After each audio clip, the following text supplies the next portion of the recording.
हमने अपने जीवन के अंदर पाई जाने वाली गलतियों का अंगीकार नहीं किया ना, तब तक हमारे लिए समस्या बनी रह सकती है। अच्छे से याद रखिएगा, यदि एक छोटी सी भी गलती जिसकी क्षमा नहीं है और यदि आप प्रार्थना करें तो वो एक छोटी सी गलती हमारी प्रार्थना में एक रुकावट बन जाएगी। ध्यान अपने आप में प्रेयर है, ठीक है।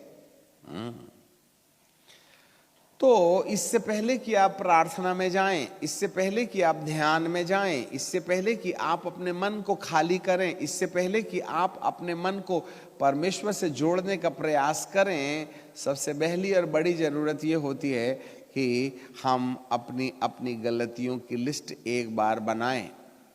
अच्छा, इसमें थोड़ा सा सुधार करना पड़ेगा, और वो ये है कि यदि कोई गलती हमसे हो गई तो उसको दिल की गहराई से सिर्फ एक बार मानना है और एक बार मांगना है। रोज रोज रट्टू तोता के समान मैं बड़ा पापी हूं, बड़ा पापी हूं, बड़ा पापी हूं, बड़ा पापी हूं, ऐसा कह के परमेश्वर को इरिटेट मत कीजिएगा। Only once you have to ask the forgiveness. मेरा परमेश्वर इतना बुद्धिमान है, यदि आपको ऐसा कॉन्फिडेंस हो गया कि ये बात मैंने रियली परमेश्वर के सामने डाल दी है कि मैंने कोई विशेष प्रकार की गलती की है, तो परमेश्वर उस गलती को उसी दिन क्षमा कर देता है, दोबारा रिमाइंडर देने की जरूरत नहीं है। अब कई बार लोग एक ही गलती को 17 साल से वही बोल रहे हैं, मैंने गलती किया, मैंने गलती किया, मैंने गलती किया। प्रभु कहते हैं अब तो ना मेरा दिमाग ज्यादा ही खराब कर रहा है। मैंने जब पहले ही बार क्षमा कर दिया, 17 साल से वही घिसी पिटी बात, घुसी पिटी बात, तो ये शिक्षा के ना होने से होता है सर। सो हर एक व्यक्ति ने अपने जीवन में एक बार किसी गलती को मान करके, और परंतु जब तक कि आपको फुल कॉन्फिडेंस ना हो जाए कि यहां रियल रिपेंटेंस हो गया है, ग्रेजुअली एंड कैजुअली ऐसे, हे प्रभु जी आज मैंने बीड़ी पिया, प्रभु तक क्षमा कर दे राजा, क्षमा कर दे राजा, प्रभु क्षमा कर दे, ऐसी लापरवाही से भला टाले जैसे क्षमा कर दे बोलने से काम नहीं चलेगा। There should be a repentance. वहां आपके अंदर में गिल्टी कॉन्शियस हो, वहां आपके अंदर पीड़ा हो कि मैंने ये गलती नहीं करना है, मेरे से ये गलती हो गई है। जब पीड़ादायक दशा में जब आप अपने परमेश्वर के सन्मुख उस गलती को मानेंगे, तो वह कहेगा मैं अपने नाम के नियम में तेरे इस अपराध को मिटा देता हूं। फिर दोबारा याद मत करो उसको, नो नीड टू रिमेंबर। उस पर विश्वास करो कि प्रभु ने आपको क्षमा दे दिया है। यदि आज मैंने प्रभु जी से कहा, प्रभु मेरे को लड़ाई आता है, मैं चोरी करता हूं प्रभु जी, तो प्रभु जी ने कहा ठीक है मैं क्षमा कर देता हूं। अब मैं कल फिर गया प्रभु के पास और कहने लगा, हे प्रभु मैंने चोरी की है,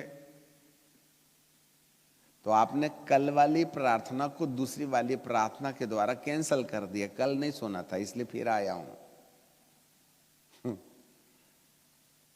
तो हम पहली प्रार्थना को दूसरी करके कंडम कर रहे हैं, जबकि क्षमा पहली प्रार्थना में हो गई है।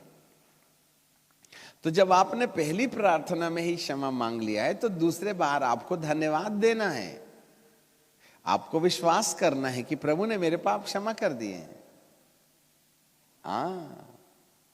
कई बार एक ही प्रार्थना को लोग रोज करते, प्रभु मैंने फलाने को धोखा दिया, मेरे को क्षमा कर दे, प्रभु मैंने फलाने को धोखा दिया, मैंने फलाने को धोखा दिया, 6 साल हो गए धोखा दिया धोखा दिया धोखा दिया धोखा दिया धोखा दिया। प्रभु कहते हैं मैंने तेरे दिमाग से वो धोखे का पाप मिटा दिया, तू होता कौन है उसको याद करने वाला। जब प्रभु कहते हैं कि मैं अपने नाम के नियमित तेरे अपराध मिटा देता हूं, उसको स्मरण नहीं करता। जब मैंने स्मरण करना भूल गया और तू खुद ही याद कर रहा है, तो तू मेरा बाप है क्या? जिसको मैंने याद करने से इनकार कर दिया तू याद कर रहा है, तो यीशु का पप्पा है क्या? यह भी दुष्ट का अगला हमला है। जब आपने रियली अपने मन में मान लिया है कि आपसे ये गलती हो गई है, तो मानने के बाद अपने मन को यह कहना है कि मेरे प्रभु ने क्षमा किया है। इस बात पर विश्वास करना होगा कि मैं अपने नाम के नियमित तेरे अपराधों को मिटा देता हूं और दोबारा याद नहीं करूंगा। आपको ये भी याद करना है कि मेरे प्रभु ने क्षमा किया है और मुझे अब याद नहीं करेगा मेरी इस गलती को। जब मेरा प्रभु मेरी गलती को याद नहीं करता तो मैं होता कौन हूं उस गलती को याद करने के लिए।